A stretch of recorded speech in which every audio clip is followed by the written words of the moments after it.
What is up, guys? Good morning. Good morning. We are here with Derek. Oh, let me control the mouse. Hold on. Yeah, bring it over there. There we go. We're here with Derek. Say hi, Hey guys, what's going on? Derek. And we're going to be talking to him in just a few minutes. But first, guys, I want to throw out the links that are down below this video. And for those who are hanging out with us for the first time, we hang out for the first 10 minutes. 10, 9, 8 minutes since we got started late. We were jabbing, but we hang out for the first 10 minutes of every video while we wait for everybody to pop online. So down below, if you click show more, you're going to see some links to Derek's shop, Derek's Facebook page. There is a waiting list link for the Handmade Alpha Academy, which is my course that will be opening on June 14th.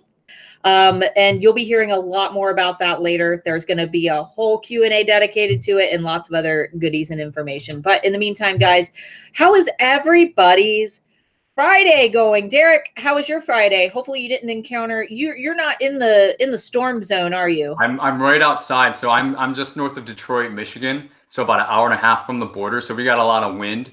But man, I was so sorry to hear that it hit so close to home for you guys. Yeah, it was crazy. It's like a minute drive up the road. Everything up there is torn up. Yeah, Alphas, for those who didn't see my post, our entire town was destroyed. And we didn't know until Nate called us. We were watching Harry Potter. Like, hey, you guys in the basement? Like, no, why? Our daughter was upstairs asleep in her room. So Nate potentially could have saved our lives. Just thanks, Nate. But yeah, our whole city, our whole town is completely ripped to shreds. But somehow, miraculously, our house is okay. Yeah, we had power the next day. Yeah, we spent the day at Nate's house, watched oh, what was that really freaky movie that we The House That Jack Built. The House That Jack Built. Has anybody seen that? It was cool, but it was odd. It was very gross. Derek, you've never seen that, have you? I just know the title from the song that Metallica does. I don't know the actual movie though. Yeah. Oh, it's just one of those artsy fartsy disturbing movies, and gory. It's yeah. Lindsay asks, are you using a Mugs for Men mug, Derek? A Mugs for Men mug. How convenient for you to notice. I don't know. Can you guys see? Wait. Oh, look, it's a unicorn. Unicorns. And then there's the different job title. So this one's an orthodontist. So it's kind of the lame unicorn. And then it's the really cool unicorn. That's you. So this is really hot on the market right now.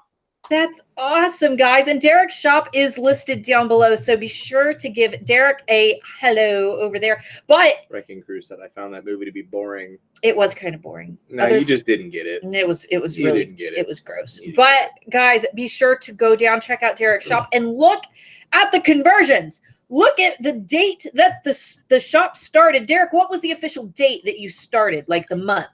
January 1st, 2019. That's what I thought. So it's been a little, let's see, 5 months, right? Solid 5 months. Yep. A solid 5 months. And you're up to 100 and how many sales? I think 14. Let's see, I've got it. 5 months. Woo! And you're up to stop that. Mute that. That's okay. Where is it at? No. You skipped the video. That's why I said wrong button. I'm messing everything up. Let me find it. I can find it. Yeah, it's 114. I got it on my phone. Yeah, 114 in 5 months. Guys, in 5 months, how many sales did you make? Let us know in the comments. Within 5 months, how many sales had you guys made in your own Etsy shops? And Derek, when you started your shop, did you imagine that it was going to take off the way that it did, or was that like a shock? So it did and it didn't. Some stats I kind of want to. I've got some sexy fun stats for you guys, but I'm going to save those for after. We love stats. Starts. I know you do. I know you do. So I got a bunch of stats. But to answer your question, I expected it to take off more quickly than it did the first couple months, but the increase that I've had since April has been much higher than I thought. And it's not tied to any specific holiday or anything that's outside of my control. What's most exciting for me is that is, coordinated directly to something that I've been doing different. So that just shows to me that if I want to, give myself a raise and sell more, I can do these particular things. So that's what I'm most excited about going into the rest of the year. So it was kind of planned, but I didn't know it was going to go up that much. Yeah, and it's almost like I've seen from start to finish where, like in HAA, we talk about rolling that snowball, where it starts out small, but the bigger it's like the faster the momentum starts to go, and it starts rolling faster and faster, and you know, the byproduct of that is you grow just as fast. So that's kind of what I've noticed. Yeah, and I'm not stopping here. I plan to double things again in the next couple months. So what are your goals for the end of the year? Like maybe we'll say after the holiday. 1,000 sales. That's totally possible with the holiday season. Do you have any like plans for, are you going to do a sale? Are you going to do like a double dip or anything crazy? Probably not, but I haven't given it a whole lot of thought at the moment, to be fair. So it kind of depends how things go. Right. And you know, honestly, your prices are not, I mean, they're not steep. So it's not like you would really need to offer anything crazy for it to go viral for the holidays in general, you know? Yeah. Especially since your branding's great, your products are great, your photos are great. You've got all of the ingredients for a great shop, and you have a product that literally could be purchased for anyone. So it's like a one-stop shop. Like who doesn't buy mugs, you know? Exactly. If you don't drink coffee, you can put water in it. I don't drink coffee. I've never even, I think I've drank one coffee my whole life. I just don't like the taste of it. So shamelessly, here I am drinking my water. We'll just pretend that Derek didn't say that, Alphas. I know how you were all so protective of your coffee. All right, it is 11:59. We've got a lot of Alphas who are saying 0 sales, 0, 6, 166 this year, 300 this year. Let's see, 512. So the numbers are all just vastly different. We've got a lot of zeros. We've got some that are right in the 100 level, 14. So guys, I'm sure that you're all really, really excited. Derek, let's talk a little bit about your shop. Let's talk about how you got started. We'll start from the top. Sure. So like with any great idea, it starts when you're in the shower and something hits you. And that's kind of what happened with me. Like, man, Etsy is so geared to so many things towards women. There's not a lot of, I mean, and there are some things geared towards men, but just, you know, I was on Etsy and I didn't really see anything that was for me. So I had sold coffee mugs in another shop since 2014, just kind of like dabbled in it. I did literally nothing. I had no branding. I didn't know what I was doing. But I knew how to make the mugs because unlike a lot of other shops that sell mugs that, use a print on demand fulfillment service, I've had the machinery and the equipment, and I make all of my mugs myself. So that was something that I already had in my pocket as a skill that I learned and something I was able to do. So it was literally last November, in the shower at my girlfriend's house, and I had this idea, and I got out of the shower and I told her about it. She said, that's not a bad idea. Why don't you, look into it a little more? And, we talked a little bit before this call. I had only known of you for about 3 weeks before, me getting into HAA. That was kind of my first step of looking into taking this a little bit more serious. So I learned just from what the course was about, on the outside looking in, so much goes into branding and all these things that I knew that I was missing. And I knew that if I wanted to get serious, I was going to have to invest in myself. So that's kind of why I decided to go and take the course. But I looked at a few others and they didn't even look like they compared to yours. And, just a disclaimer, guys, I'm not saying any of this to talk Starla up or anything.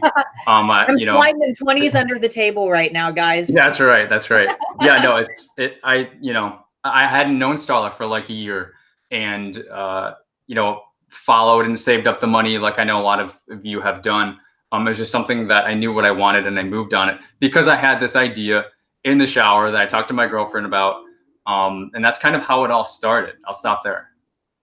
That's great though. So before HAA, how was because the main thing that I notice right from the get-go when I visit your shop, and I know that you're talking about rebranding, but the first thing I noticed is your branding. And I know that when you were in HAA and those first initial, modules where you were going through and narrowing down that branding, there was a lot. I mean, I could just see you tossing out ideas here and there. You're the most active guy in the account group. We have a bunch of guys, and Nick, he's in the Nicholas is in the comments right now, but you and Nicholas are the most active alphas. So when you were throwing out all those branding ideas, it's almost like I just felt it click when you pick the branding that you have now.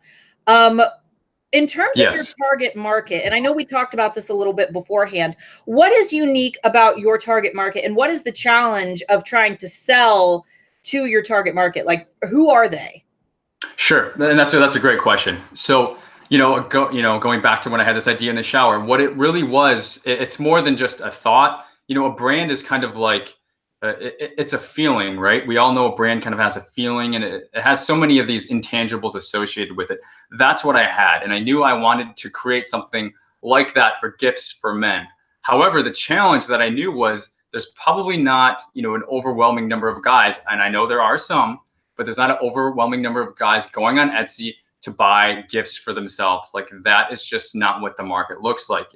We all know that Etsy is a female-dominated marketplace. In just regular, psychology, women do most of the purchasing in households. These are just all facts. So kind of putting that together, I kind of knew I had a challenge ahead of me because men weren't coming to the marketplace to buy those gifts, which was what the brand that I had, this idea that I had. So I had to figure out, okay, how am I going to get this in the hands of the desired target?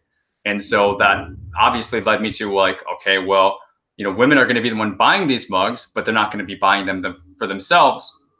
And then everything clicked really with what you said. And, I really had that light bulb moment when I realized I wasn't in the mug business. I was in the gift business. And when I made that transition, it kind of changed everything, because a mug is a mug is a mug. And, it just is what it is.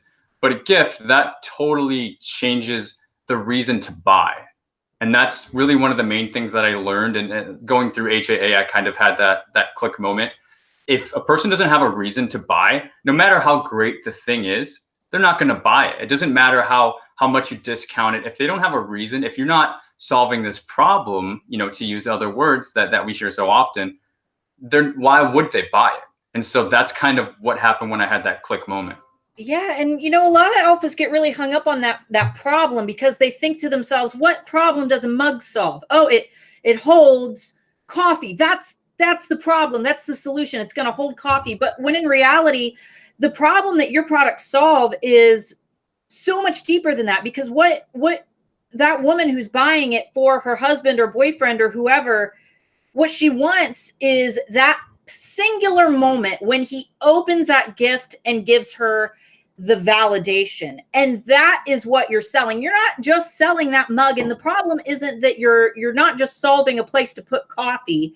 You are selling that moment of validation that woman feels the moment that man opens that gift and responds. That is what you're selling. Yep. And people get so caught up. Yeah, they get hung up on that. In the problem. What problem does a necklace solve? What problem does a mug solve? They're not thinking about the moment that human being is opening, interacting, unboxing, unpackaging that product, and what truly internally, psychologically, that product is doing for that human being. And I think that is where I'm most impressed with your shop and your products, because there's just so much psychology that goes into it. When I look at your shop, you don't see a shop that like a guy's going to go in and fill his cart with mugs for himself. That's right. It's fun. It's quirky, but you could totally see this quirky, wife or female going into the shop and saying, oh, wow, my husband would love this, and putting it in her cart. And that's what I really love about your branding is it's neutral. You can tell that the products are for men, but you can really see that the audience is for the one who's holding the credit card in that moment. Yeah, and it's been a challenge because it's so easy to just go down the rabbit hole and singularly focused on who the person is that's going to get the end product. But if it never gets to them because it doesn't get bought, it's not going to make it there. So I kind of felt like I had to take another extra step because my initial, branding, kind of what you're referring to in the early modules of HAA was just that. It was kind of focused on just the man. And then it was so great being part of the group because I got so much great feedback from the women specifically in the group. All the girls. That's right. And I use that to my advantage. I mean, that's why I wanted to be in the group, because that's invaluable to get that kind of feedback right away, in the design process, instead of investing this time and money to create something just for it to be a flop. But yeah, the feedback that I got was just, I'm not really connecting with this. You kind of need to take a step back and, reevaluate who, is your customer. And, even though my customer is, a target demo of women, it's still a gift for the end demand. So it's kind of funky. It's kind of weird. And I wouldn't say that I've got it perfectly figured out, but my increase in sales over the last couple of months is a true reflection of kind of getting some of those kinks worked out and, aligning much better.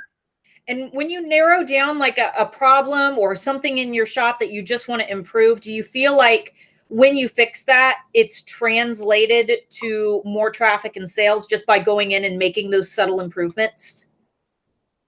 I feel like I get validation almost every time. Yeah.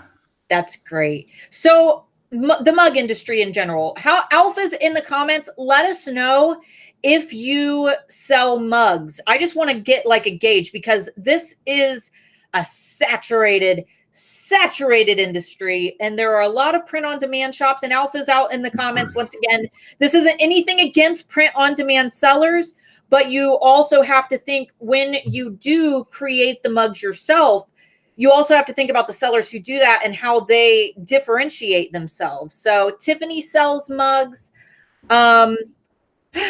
Dude, that just made all the sense. That's like the best comment that we could ever hope for. Pretty that awesome. Just makes all the sense. I do. So we've got a couple people who sell mugs. How have you been able to really differentiate yourself? And in HAA we call it standing out as the purple cow. How have you been able to be the purple cow in this industry when there are literally thousands and thousands of sellers? We've got 3 in the comments right now who all sell mugs.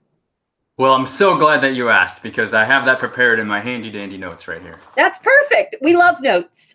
Yeah, no. So, the purple cow was, I read the book by Seth Godin, years ago. He came to my university, Oakland University. I got to see him in person. Huge fan of him and this idea of the purple cow. Going through, when I went through HAA, I had kind of like forgot about that, because there's so many different great, business theories and things to implement in your business. It's hard to just do everything that you want. That being a huge component, I really, really fell in love with the idea of how can I be the purple cow of coffee mugs? Meaning literally driving down the road and, black and white cow, slam on the brakes. What the hell is that? It's a purple cow, right? Like, and I have not been able to accomplish that level of shock value yet, even though I really love to. But I have been able to do some things that are above and beyond all the other mug shops that do let me stand out. And that's kind of where I'm at right now. So the first thing, going back to, I have full control over my business because I make my own mugs. That's a built-in advantage right there. That allows me to do something like gift wrapping. And gift wrapping is actually probably the #1 thing that I'm doing right now against my competition. My and you direct tested that theory, didn't you? Oh yeah. I bought from, well, this was right after Black Friday, and I purchased from 7 of my competitors, and this is before I even opened my shop, because I opened my shop January 1st. So this is my market research of going into this business. I purchased from 7 of my competitors on Black Friday, so I got a sick discount, and I was just blown away negatively by what I got in the mail. It was crap, and I don't use that word lightly. 3 of the orders I actually got my money back, because I couldn't even give them as a gift. I didn't feel, because the designs were slanted, or there was chips out of the mug, really bad stuff that you would not. Don't even talk about branding. None of them had. Oh, I'm sorry. One of them had branding, and that was one of the 7 orders that I didn't complain about.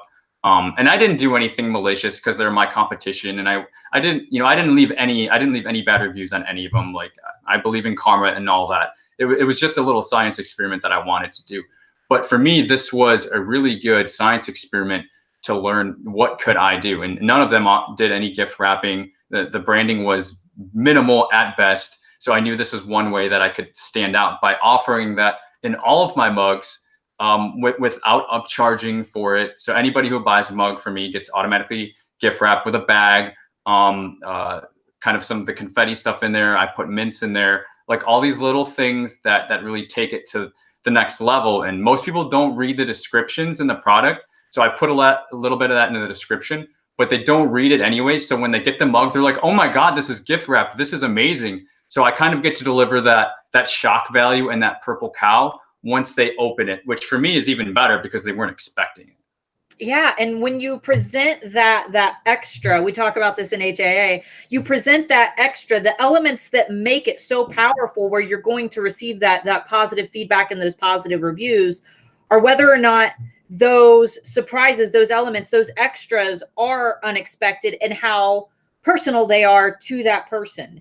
So I think that is a really powerful thing, that you don't have it all over your Etsy shop banner with pictures of all your gift wrapping and, you know, all of that extras. It's something that they weren't expecting. And it's not like you're using that as an advertising point.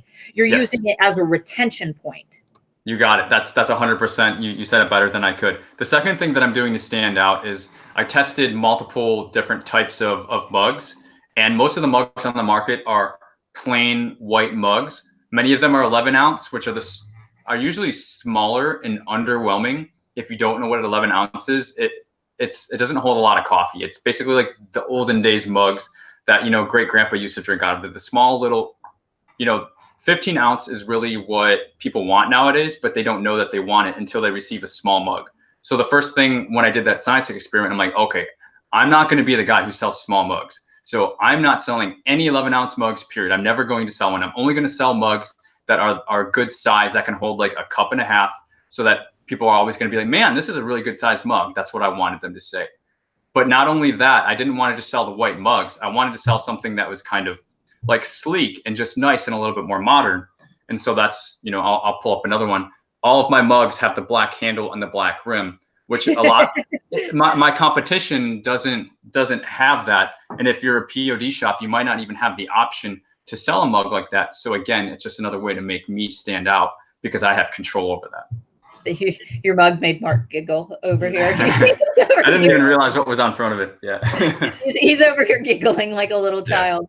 But yeah, and that's one of the things that it's like one of the very first things that I actually noticed about your products is I've never seen anything quite like how yours look with the black handle and the black rim. And it almost reminds me, a few years ago, I used to buy from Shutterfly. Like I was one of those crazy people who did all like the books and and if they ran a promotion, I'd get all their mugs where you could put the photos on them and things. And they had an option to change like the inside color of the mugs. But I've never seen that incorporated, you know, those extra colors. I've never seen those incorporated anywhere else. And I love that when and I have your shop up right now. I love that when you scroll through, everything is so consistent. And I hear a lot of the times people, especially when they do mock-ups, they say things like, oh, you know, won't all the props and things, won't that make it, you know, look better? A little bit of variety, change it up, some color, you add this. It's confusing. It's a messy nightmare. Exactly. I did that in my old shop and it does not look good at all. Yeah. And I love that you can you don't need extra things. Your products speak for themselves. It's all that your customer sees. They're not distracted by any, you know, silly props. There's no croissant sitting beside your products or anything. It doesn't need that. They can speak on their own. And I think that that's ultimately what makes your shop look so clean. Another thing that I really love, and I don't think I've ever told you this, I love your slogan, a gift he'll actually use. Like, do you want to talk about that for a minute? Because was that your original slogan? Yeah, I believe that it was. I may have thrown out a few in the early modules, but I don't remember what they were. But this is kind of the first one that I chose and I stuck with. I chose it because it's just so relatable. And when you hear the truth, you just can't deny it. And truth kind of just cuts through all the BS of everything. And it really is just another way of solving a problem. That was the route that I went with it. The thought behind it was to solve a problem. And so many guys receive gifts that they don't ever use. It just sits on the shelf or they return it. And on the flip side of that, so many women have a hard time buying for men.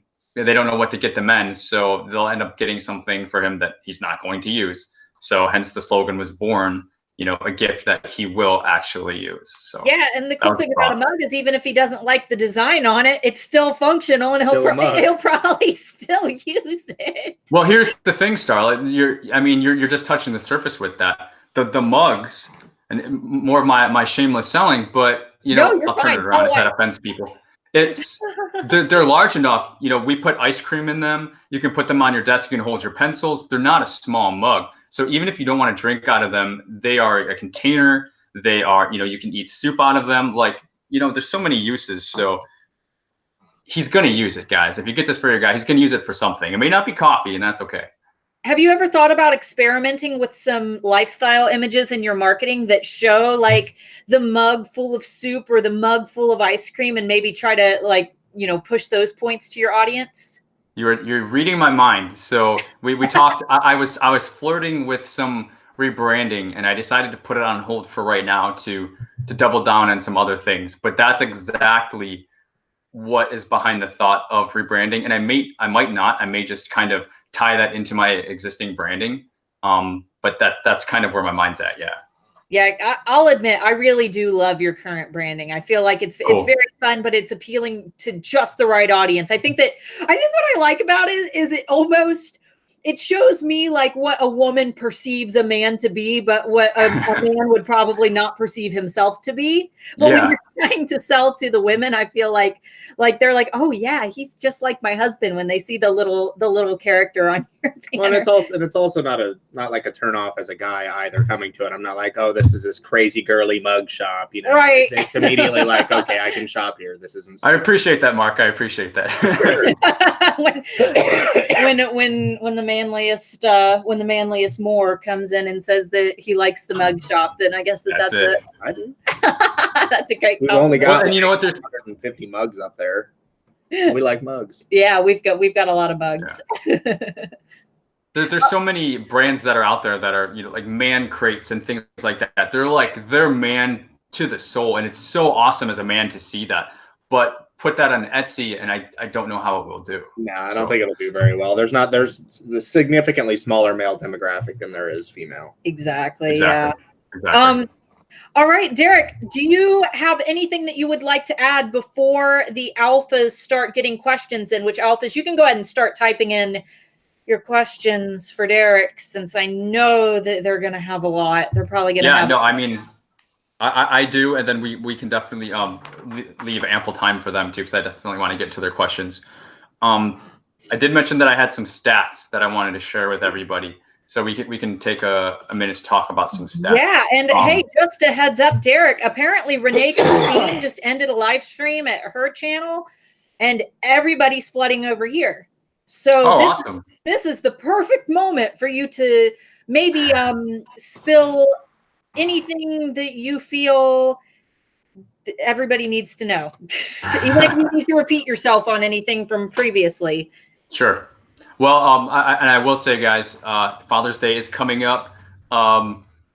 If you want to stay to the end of the stream, I'll be offering a 30% coupon just for alphas. Woo! As well as anybody from Christine's group. It's just for you guys. So little plug there for the end. But yeah, one thing I want to get into, I opened my shop January 1st, and one of the main messages I wanted to get across on this live stream is being as relatable to you guys out there that said you have 0 sales or 50 sales or 100 sales. Anybody who wants to have more sales and they're kind of feeling like they're struggling or they're challenging, like my heart goes out to you guys. I've felt that. Like I said, I had another shop before this since 2014, and I would look at these other shops that were successful and I had no idea how they were doing it. And I just, I felt so many things. I felt jaded. I felt like the world was against me. I had, the reason I got into Etsy, we didn't even talk about this, was that, I had a best friend who was 3 or 4 years younger than I am. He created a t-shirt shop on Etsy. He's gone to build it to $1 million business. He's been selling in Walmart, but he started on Etsy. It ended up being, one of the top 10 t-shirt shops at a time on Etsy. And so I saw him, and that was when I was going to school for my MBA, basically hating life, getting in a whole bunch of debt. I'm an entrepreneur at heart, so it just feels like being in a cage, having to work for somebody, and seeing him do everything that I wanted to do with my life that was so much, at such a younger age, it was just soul crushing. And I'm using that energy now to propel myself. But that's again what kind of made me get serious about Etsy. So I'm calling out to you guys that are feeling that way. You feel like you're on that other side, that are having those challenges, and you're not selling and you're not where you want to be. I feel you. So I want to share some stats with you. I started my shop January 1st. My sales for January were 4. I had 4 sales. In February, I had 7. In March, I had 7. Ooh. And then April, I had 35. And then this month, I have, 61 currently. So in just a few months, everything has changed dramatically. And if you're getting 0 sales or only a few sales a month and going to 30 or 60, and my goal is to be at 100 sales per month by July, that's a really big deal. And I want you guys to know that it's totally possible if you do the right things. It's not just about like SEO and getting the keywords right. It's not just having great branding. It's not any one of these single things. It's doing all of these things.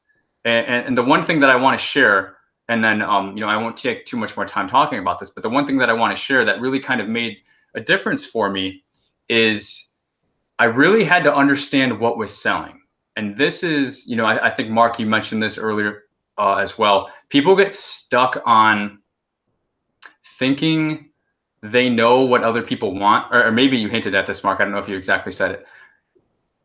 Too many people, if your Etsy business is not selling, you're probably selling things that you think people want, but they really don't. That was huge for me. And if you want to know how I went from 4 to 7 to 7 to 35 to 61, that is the single thing that, at 1 o'clock when this thing ends, you can go look at your shop, go do your research, look at your competition, model your competition, find out what they are selling. Some of them forget to take the sales off, so you can actually click on their sales in the lower left-hand corner and see what's selling. There's a little trick for you. But even if they don't, you can go to their shop category, click on the category, and then if you search by most recent, whatever sold recently is the first thing that shows up. So you can change by relevance or price or recency. If you go to their shop tabs of your competition and then everything shows up, then you go to recent. Whatever ones were most recent are ones that were either just updated or they sold. So that gives you a little peek into what's selling. Compare that to what you're doing in your shop. And don't just do it with one competition. Do it with 5 or 10 so that you can really kind of get an overall consensus. You start seeing repeats and things like that of what's working and what's not. And then see what you're doing in your business. My guess is there's going to be a stark contrast between what they're doing and what you're doing. That's what I did, and it made all the difference. And scour their reviews, good and the reviews. bad. Scour them. Yeah, yes. Find out what they're doing right and what they're doing wrong. Exactly. And do what they're doing right. Don't do what they're doing wrong. Derek, when you were going through and really analyzing your competition, were you following the model from HAA with the branding police sheet? Absolutely. I loved it. That's exactly what I did. So how do you feel that how did we do those? We did category A, B, and C, right? Like A tier, B. Yeah, like the rankings. Yeah. Yeah. Do you feel that now the way that you have your shop, do you feel that you sit beside those category A shops? Like we definitely. talked about? Absolutely. Yeah, absolutely. I think I'm higher than them. Oh yeah, especially with all the subtle elements that they get to experience after the sale that you're not seeing externally, that you would only know by making the purchase and already wasting the money on a product that ended up like what you did and had a bunch of just crap come to your door. That's great though. All right, Derek, do you want to answer some questions? We have a lot. Sure. Yeah. Love to. Right. Okay. Lindsay, she's an HAA, and she asks, is this your first shop, Derek? And what did you do before? I think you talked about this briefly. Yeah, I'll touch on it real fast. This is not my first shop. This is my second shop. I had a first mug shop for about 5 years, started back in 2014. But I worked full time, and I was just busy enough to be annoying. That's kind of how I like to think about it. I had this mug shop, and I would forget I even had it. And then, 2 weeks would go by and be like, cha-ching on my phone. I'm like, what the hell is that? And I'm like, oh, I got a mug order. That's right. I have a mug business. So that's kind of how I treated it. So it's a lot different now with the marketing and actually, being present on social media and yeah. So I quit my job last July without a proven concept. Like I said, I opened the shop January 1st. I did a number of different things over those 6 months.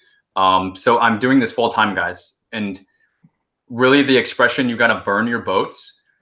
That's probably the last thing that I would add on to what I was just saying. If you're not getting any sales, I told my girlfriend it was literally like 2.5 months ago, guys. This is still so recent for me. Come talk to me in another 6 months, and I'll be a lot more successful than I am right now. But this is so new right now. 2.5 months ago, I told my girlfriend, I'm like, I have to do whatever I need to do this because I need money. My only option was to go back to work for a boss that I hated. And there is no way that I was going to do that. And when you get that pushed up against a wall, you make something happen. And, I did everything in HAA. I did everything in my mind. I just had to try everything. And it's like, I had to learn the lessons my own way. And learning about things is one way to learn, but going through it yourself and just falling on your face and trying things, that's what people did 200 years ago. That was the only way to learn. You learn by failure. The people who are the most successful are the people who have failed the most. You can't be afraid to fail. So you have to keep trying things and hold on to what works. That's what Starla and Mark always say. Hang on to what works, get rid of the rest. You know what I mean? So that's it. Yeah, and I always say that wolves only kill when they're hungry. They don't kill for sport, they kill when they're hungry. And that's it. You can take that and apply it to business in the sense that when you hit that level of desperation where you literally have no choice, you're willing to do things that you would normally be too afraid to do. For example, when he was in his final year in the military, and he told me that when my Etsy shop, if I could get my Etsy shop to a point of sustainability, that we could go home. And I saw how his health was deteriorating, and his, he just absolutely hated the position that he was in, and he was not capable of physically going another year. I didn't give myself an option. And during that phase, I think a lot of sellers assume that it's going to be fun, it's going to be easy, it's going to be great, they're going to have more time. Not all the time. When in reality, when you take this path, especially in the beginning, you will have less time and less freedom that you ever had working that day job, simply because you are so tied to that business all the time and you do not clock out. But the work that you do is fulfilling. It's yours. It has a purpose. It ties directly to you, and you are in control of it. And all of those things together is ultimately what makes it worth it in the end. So there's my little add-on rant. It's the differentiator, guys. If you're not selling, if your businesses aren't successful, you don't have a strong enough motivator. You don't have a strong enough reason why you need to be successful. Starla just explained why she had to make it happen. I just explained why I had to make it happen. That's not SEO. That's not branding. That's not keywords. Those are just the tools. You need the soul and the blood and the sweat behind it to breathe life into all those things. If you're just kind of being a ghost and going through the motions, but you don't have to do it, it's not going to work. Exactly. And I think people really hate to hear that. And they hate to hear that money can't be a motivator. Right. People hate to hear that money isn't, because most people start a shop to make money. I started my shop at age 19 to make money. But it wasn't until later that I realized that it wasn't the money that was going to make me successful, that things really started to click. And then a byproduct of me putting the emotions and the customer service and the humans behind my brand in mind is when, by virtue, the money started rolling in. So That's it. And it's like, it's a really magical thing, guys. All right. Well, that conversation was like our own little TED Talk. So that was perfect. But let's see. Let's try to catch up here. Linda, wants to know if you do custom orders. I do to an extent. So if you see a word, a mug with words or something on that, I can absolutely customize it. However, the designs, the photos, I can't really change those. You know, like the unicorn I showed you, I can't alter that. So up to a point, just send me a message. I'm happy to work with you in any way that I can. That's awesome. Let's see. Lindsay also, all these questions come from HAA students, every single one of them. Linda is an HAA student. Lindsay's an HAA student. Lindsay wants to know, do you pay for ads or promoted listings? $0. That is amazing. Are you going to ever try it? Are you ever going to test it out on a bestseller? Yes, I am going to test it out. Okay, great. Yeah, just do it for your bestsellers, guys. If you're thinking about experimenting with it, try the products that are already selling well, and don't by any means do it to your whole shop, especially not Derek, since how many products do you have? Too many. A lot. But it works for you. We didn't really touch on why it works so well for you, but if you want to go ahead and throw out that little bit of information. Sure. Every industry is different. Again, well, I don't know. I printed off stats, but when you go into the sections, to get down to mugs on Etsy, you start with home and living, then you go to kitchen and dining, drink and barware, then drinkware, then mugs. Okay, we just took that little journey. The search results for mugs is 683,000. So that is the amount of search results that I'm kind of competing with, which isn't relatively high when compared to other things. For example, I ran shoes, which is 660,000 search results. A necklace on Etsy is 4.6 million, as you could expect, and jewelry was much higher. I think jewelry is like, I don't even remember what it was. T-shirts are also 2.6 million. So with mugs being at 683,000, it's you have to look at both sides of the equation. There's that, but then you have to look at how many buyers are actually searching for coffee mugs. There's probably a lot more people that are shopping for jewelry and things like that on Etsy, because that's what Etsy was founded on. That's how people think of Etsy. They don't necessarily think of coffee mugs. So coffee mugs is kind of this subsector. But that being said, that's still a hell of a lot of listings. Yeah. And that's something that I have to compete with as a mug shop on Etsy. How do I compete with 683,000 listings? Well, one way you can do that is to take your slice of the pie. That means the more listings you have, the bigger your slice is. So, I don't know if you guys, a lot of you probably haven't looked at my shop. I currently have 2,000 listings up. But if you look at my core competitors, they have between 6,000 and 10,000 listings. So I know this is very different than, maybe you've heard from Starla or a lot of people, but it's different for every industry. And the reason this is, all my products are made to order. I carry zero inventory. When I get an order, I go and I make it, and I do, 7 to 10 orders a day currently. So I don't have to have an inventory, therefore I can have a lot more listings. But that's the only way I can compete in this saturated market that Starla mentioned, aside from, building out my brand and things like that, which I am doing on the side, but that doesn't happen overnight. So, just touching on that. And how do you feel that impacts, because it's proven that having more listings is going to help your SEO. And we have a really top secret formula in HAA that really breaks down why that works. But how do you feel that it gives you that advantage, having more listings in terms of your SEO? Well, it's definitely an advantage. I won't go too much into it because it is a secret formula. But what I want to say is every listing is basically a door to your shop. Nobody starts out at your shop's homepage looking at your shop banner and seeing your face and all that stuff. So every listing that you have out there, you have to make that like a mini look into your shop. And that's something that we learned in HAA. So the more of those that you have out there, the more doors that you have into your shop. It's more opportunities. So I don't see necessarily all the listings is that everybody's going to look at every single listing, because they're definitely not. It's impossible. But the more opportunities that I have for people to come into my shop through, it's real estate. This is a game of real estate, guys. Anything online is now real estate. It's not the dirt and soil outside. Now real estate is virtual. It's not on the moon. It's on our phones. Nobody's watching TV anymore. they're on their phones. You know, often people have 2 or 3 screens in front of them. I mean, anybody who has a kid knows that they have their tablet and they have their phone and they got this other thing and they're looking at 3 different things at once.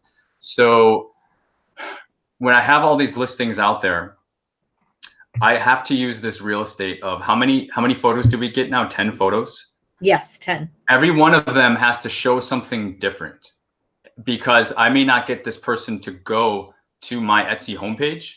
So I have to have a picture of my face on one. I have to show my shop on another. I have to show my product. I have to show my product being used. So the more listings that I have that, how many? Your branding.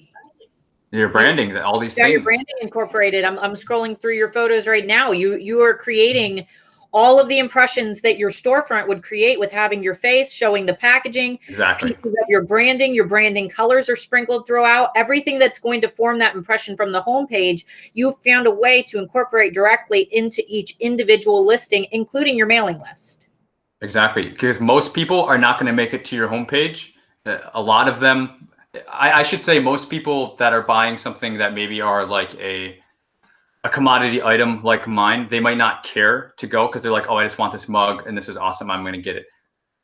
With the true brands, like, yeah, people come to the page because they want to look and feel and know your brand. And this is so much what you speak about, and which I've still incorporated into my shop. But I have to mass appeal to compete in my market against all those people, just the sheer numbers of them that will just click on my mug and then they just click off, because I have no chance of them getting to my shop because there's so much competition.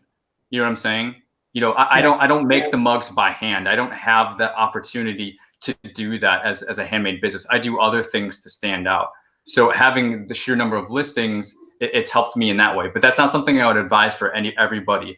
I would only consider that for certain industries. Yeah. So if, for example, an industry that I would see this not working is if you are a blacksmith and you create, you know, several $1,000 diamond rings, but you have 1,000 listings in your shop, it's going to send some red flags to a buyer who's going to ask themselves, how much time is this individual person really putting into each of these? Are they worth this price?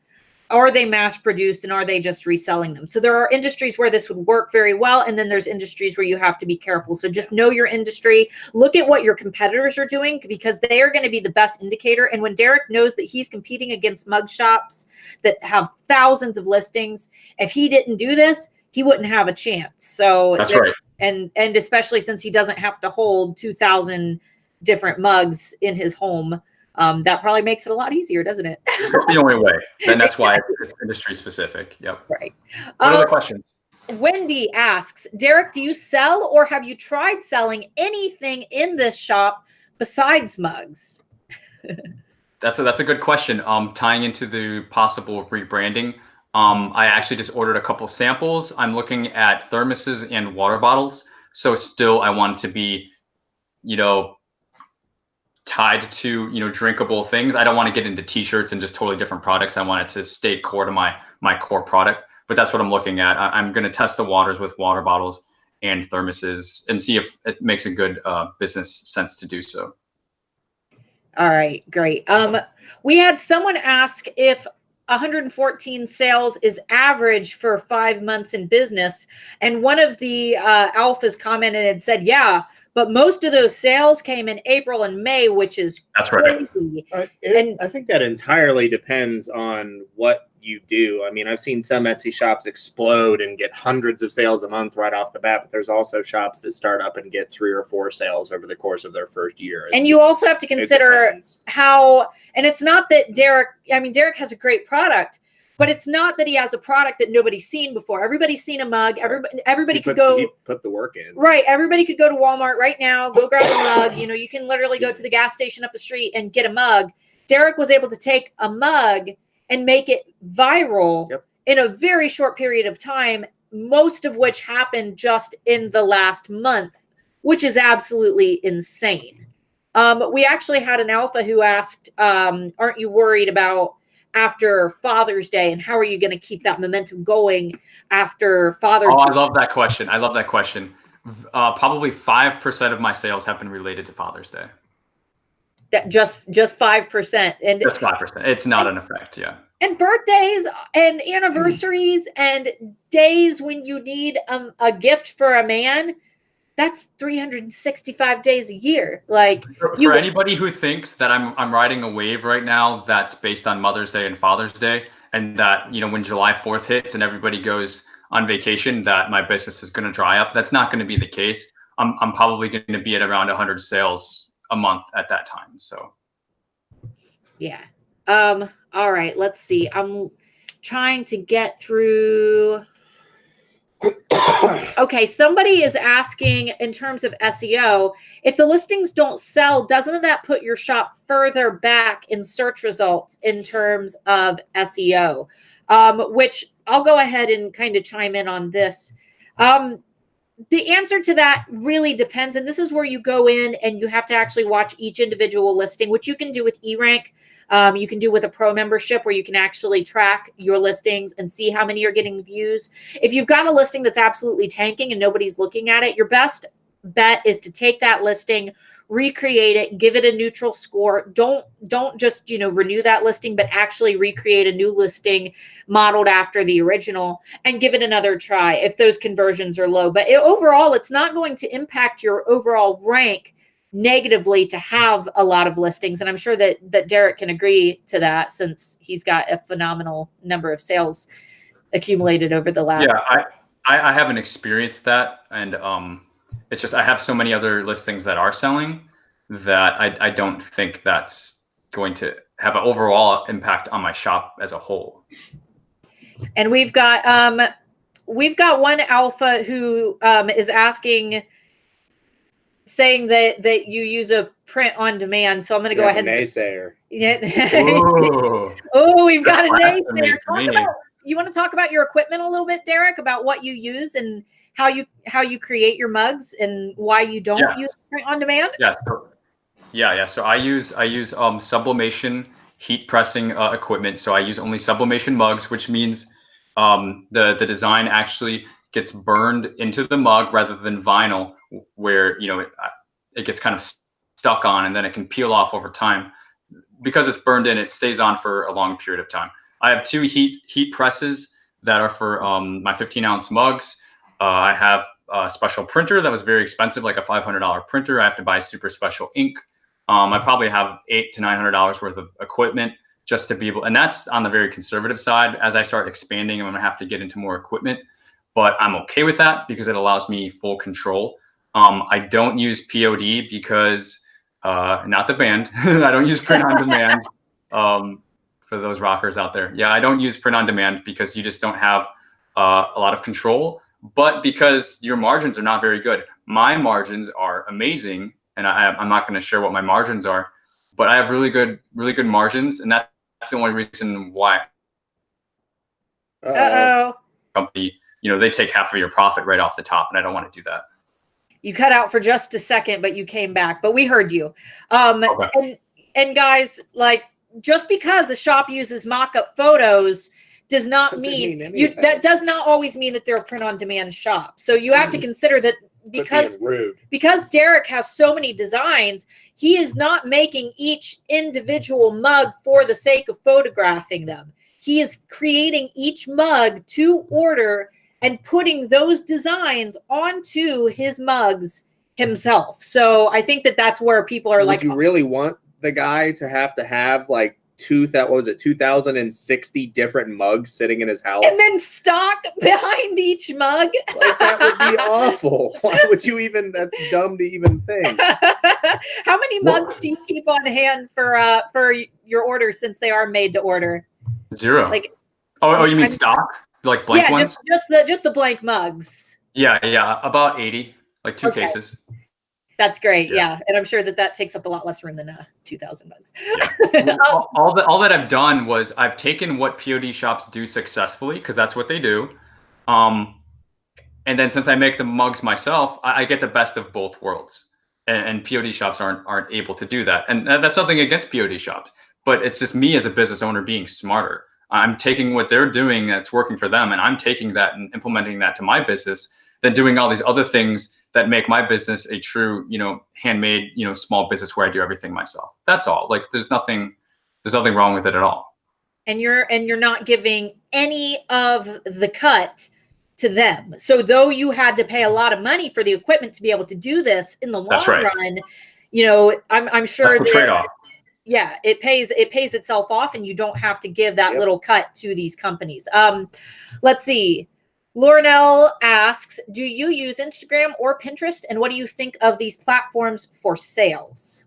Sure. I do have active Instagram and Pinterest for my shop. I haven't been active in them just because I've been doubling down on these other activities. It is definitely my plan to go hardcore into Pinterest. I kind of believe in doubling down on one. My social media activities have all been through Facebook, but I think Pinterest, I know Pinterest, there's a huge opportunity. And I think a lot of times it's overlooked. So once I kind of get some of these other things done first in my business, I will be kind of doubling down on Pinterest to get caught up, because it's just a way to get great free traffic. And I definitely would recommend doing that. Yeah, definitely. And Pinterest is a great platform when you consider that most of its user base, I can't remember, the numbers are in HAA, but a majority of its user base are women. So if you fall within that demographic where you're really trying to appeal to women, it's a great place to be, because people are using it to build vision boards and dreams and ideas and things for later and things for holidays. So it's a really great place for those evergreen listings that you're going to perpetually sell. Stephanie wants to know if duplicating a listing that is the same, would duplicating a listing or would that be the same as a new listing? So basically, if you took a listing and you copied it, would it be the same as starting a new listing? The answer is yes. If you renew a listing, there's a sales history behind it. There's a little, it could have a positive or a neutral score. So if that listing is not performing well, it hasn't sold in a long time, you know that it's doing really bad, it's not converting, maybe you take all new photos and you know that those new photos are going to help, but it already has that really bad score, it might be a good idea to just recreate that listing or copy it and add the new photos, because copying it will not carry over your actual sales history, but renewing it will. So creating that new listing will kind of help to give it that neutral score. That way it might start showing to more people in search results. And then if someone were to make a purchase from that listing, it'll start, building a positive score. Duplicating a listing was made with the express intent that just to make your life easier. Yeah, it's just that when you have multiple products that are almost exactly the same, that can share the majority of a description, that can share all those different things, instead of having to type them out or copy and paste them, you could just duplicate. And Jacqueline wanted to throw out that print on demand is a really good passive side hustle, though, which I can agree. And Jacqueline, she is absolutely phenomenal. She's the one who made my my paw necklace. I always, when I picture Jacqueline working, she's like in a forge, like beating metal jewelry with a hammer. That's how because she creates really great kind of like Celtic and pagan jewelry. And I absolutely love her shop. But she, I think, is a really great example of somebody who knows what it's like to have like the shop that you focus the hard labor work into, but then also has an understanding of what a side like passive income is. And where I see Derek and why he's so successful at what he's doing is he's not treating it as the side hustle or the passive income. He's not throwing it on top of a pre-existing product line. He is using that primary thing and not just saying, well, we're going to use print on demand and make it really easy. He's okay with it being really hard.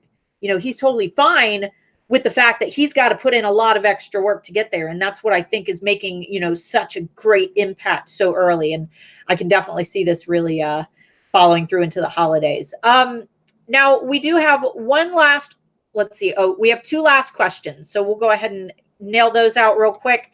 And then I've got a little bit of news for everybody before we head off. So let's see, where'd it go? Jenny asks, can't you just put more inventory instead of renewing the listing? Yes. obviously you can. Renewing a listing is going to take place if that listing expires while it's not in stock, and it also renews every time it makes a sale. So basically it's the same thing. I'm more talking about how if you run out of stock on a listing, you can renew it. And just keep in mind that I actually saw an argument in one of the Facebook groups today where someone asks if it's okay to renew every single day. And that was an old strategy that used to work, where you could renew and get to page 1 like every day if I you never just saw renewed. any legitimately valid data for that to begin with. But that no longer works, because what you're doing is you're showing Etsy over and over again that I'm renewing this listing and it's not converting and it's not making You're sales. literally wasting your money. Yeah, and you're spending that 20 cents per listing. So that's the old way to do it. There were people that would spend hundreds of dollars a day listing, relisting. Just in it. It was a fruitless effort. They would gain nothing out of it, and they would end up in the red. Some people even close their businesses because they couldn't afford to do it anymore. How many listings does Derek have? You have 2,060 something, I believe. How many? All right, so 2,068. So what's 20 cents times 2,068? Somebody do math. 20 cents times too early for that for me. 20 cents times 268. I know you have your phone over there, Derek. I'm doing it. Do the math. I want to know how much. $413 and that will be for every 4 months. Oh, most people do it there's sellers who do it every day. They renew all their listings every day. Yeah, I mean that would be insane for me to do that. Yeah. So that used to work, but you can see why Etsy changed it, right? It was too easy. That's why we have to keep like the HAA secret, because if more people know, the more people who know, the easier it is for, Etsy to just go in and change it. So, excuse me. Okay, so Jerry wants to know, can you tell us the name of the machine that you used to print on the mug, like the actual name of your machine? Is that a trade secret? You don't have to share it. I mean, I get it through Heat Press Nation. I don't know the exact name of the machine, but it's the Heat Press Nation 11 and 15 ounce mug heat press. Off the top of my head, that's the best I can do. Yeah, you don't have to give super. You don't have to give super trade secrets anyway. Those are, there are some secrets that are proprietary to your business. All right, last one. Jane wants to know how you come up with new ideas to put on your mugs, especially when you have so many. Great question. So I used to think the way to do it was to, find things that I thought were great and that people would love, and then I would do that. And then nobody would love them. So the way I do it now is I find what's selling, and then I create my own version of that, and then I sell it. And then lo and behold, people like it. What a surprise. So I try to only sell stuff that's selling. Anything that I particularly like, I usually, go the opposite and say, well, that's probably not what's selling, because I'm usually not a good gauge of, what's selling in the market. I never would have thought to do the unicorn, for example. Obviously, everybody knows that unicorns are selling. That's hot. That's easy. But there's a lot of other things that are hot right now that you wouldn't know unless you go and you look at your competition, the businesses that you want to model, and see what's selling for them. My old boss I worked for 5 years. The one thing that I take away from her is she's like, you got to follow the money. Follow the money. If you're in business, you're here to make money at the end of the day. You're not here to, it's fine if you want to have like a passion or, an art thing that you want to express and you want to do your own thing and be creative. Yeah. But that's different than having a business. In a business, you have to sell something that somebody wants to buy. So I get the ideas, to answer your question, of what listings to do by, looking and seeing what's selling and then putting my own creative twist on it. Because I don't straight up copy anybody's listings. That's not how I run my business. But if I can put my own twist on it in a way that I think somebody would like it better, or some way that, my competitors have missed, then I'm going to capitalize on that. And that's what's been working. Perfect. All right. So, guys, first of all, everybody thank Derek in the comments for coming and hanging out. Derek has a special coupon for you that you can redeem via the shop link, which is listed directly under this video. You have to click show more, and then you'll find Derek's shop and his Facebook. But Derek, what is the coupon that you would like to give to the alphas? And I'll type it into the chat. Yep. So this is for 30% off in mind for Father's Day, but it's applied to all of the mugs. So even if you find a mug for yourself that's not Father's Day, you can still get it. The code is Alpha Dad. Alpha Dad. All right, perfect. And that is Just the shop link. Do a space and Oh. Control V. yeah. Go ahead and add in our shop link. There we go. Perfect. There you guys go. All right, Derek, thank you so much for hanging out with us, guys. HAA will be opening June 14th. If you would like to get on the waiting list for HAA, that is also listed down below. Even if you are not on the waiting list and you are just, you're still on the email list, you will still get all of the notifications. We're going to be doing a Q&A direct or specifically for HAA. Please ignore the spammer that's in the chat. I removed him. We haven't had one of those in a long time. Do you like smokers? Do you support smokers? Derek, shut up. You're not even good at what you're doing.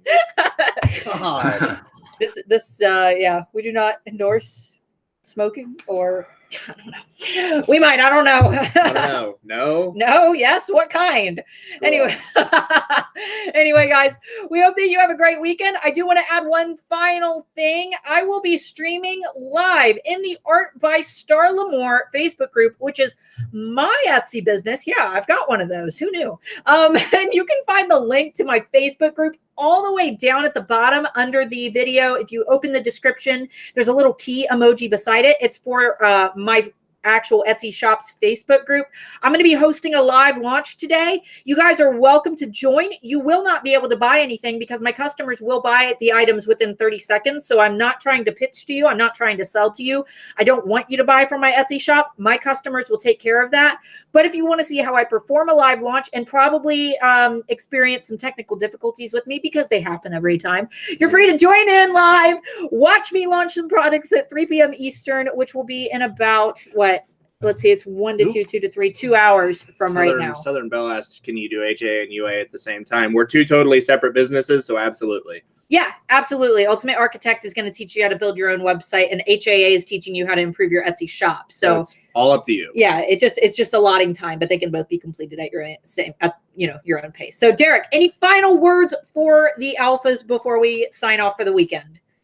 Sure. I just want you guys to know, like I said, I'm really talking to the folks that are struggling, that don't have many sales, and they have this desire because I feel your pain. You know, I'm a Cancer sign. I'm emotions. I empathize. I get it. I just want you to know that you can absolutely do it. And the best way to do that I can think of is to really emulate the success of other business models. Look at your competition, see what they're doing, and try to do that for your own business and see where you can make up that difference in your own shop. Perfect. And that is the best advice ever. Guys, thank you so much for hanging out. Derek, don't close out your window because you'll still be on with Mark and I. But for everybody else, have a great weekend. And I will see some of you in the Art by Starla group. Bye. Bye-bye.